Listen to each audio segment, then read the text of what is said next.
Hello everybody, so I'm going to share with you something short and sweet in regards to working with specific angels. Now, officially that 3 months ago I started working with angels directly. I started with Archangel Raphael. I think that's going to be best to refine. I started working with the energy of Archangel Raphael for now, it's now 2 months. I started working with this energy. I used a seal, and what I did is I did the general routine just to be able to get into the space.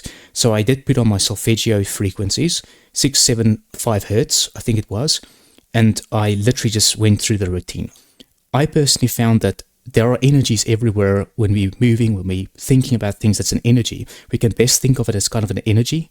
If you really want to put it, like as a scientist, like I would think about it, even a thought is kind of the energy. And when we're working with a specific thought, we're actually working with an energy, right? So it could also probably be the name, but I've worked now with 4 angels. Archangel Raphael is the one to me that I feel the energy of it is the most resonating to my own life. The way that I connect to him is mainly, I'm going to say him. It's androgynous, but I'm going to say him just for sake of clarity because it's usually seen as a male angel. But I use a seal. The seal can be found online. I also drew a seal of Archangel Raphael. Now what I do is I place the seal in front of me and I call upon the angel. And I would work with the seal and would imagine that the angel is coming in front of me. So, of course, this is very symbolic. Christianity sometimes flounder about. Agape love is a deep sense of love that you sometimes get when you're thinking about somebody or something. I have more agape love when I really think about the supernatural, about angels, than anything else. It's almost like a familial love that you feel. This is the mother. It's almost like the Mother Earth, Father God. You know, that's kind of the agape love that you feel when you're working with the angel with its energy. It's you know, I get goosebumps when I really think about it. But anyways, at some point in my workings, I felt like I was in a cliffhanger. There was kind of a massive cliffhanger to many situations I was in. And in each of these situations, I was rescued by a force. Like, it was hard, but I felt there was a presence. And each time things gotten bad, it didn't get over the cliff. I would be rescued before I would hit or swan dive and hit rock bottom. I would be rescued before that point. And what's really interesting about it is just now I heard back from a client. 2 years ago, my insomnia started, essentially. It was 2023. And I stopped working with a specific client. And he contacted me today.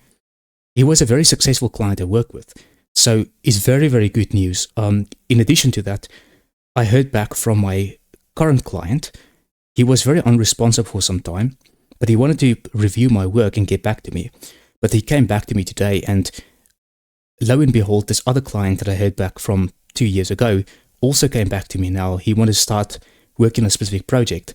So the way I'm going to carry forward now is I'm going to thank this energy for providing me with this success. That's what I'm going to do. That's usually what you do. So you're going to do your ritual, you're going to close it, and you can thank the energy, and you can offer pretty much anything. What I sometimes do is just a glass of water or a candle, something like that, something small, or even just a gesture or a song or poetry or anything that you're writing, you can offer to this energy. And it's very symbolic if you do that. So I'm not saying there's anything real concrete about it. Things aren't necessarily true in the real sense that we think about it as real or not. Things can be true in many other senses. The supernatural, as we think about it, can be real in many, many other senses other than archetypes. And that's what I really like about this idea that there might be many truths to things that are not necessarily concrete in the way that we justify them to be real. They could be real in other ways too, that are variable and also unvariable in specific ways that are more real than the concrete form of that. And that to me is just absolutely just it's gobsmacked, because when you think about it, it's as if there's something that's like a portal of heaven that just opens up,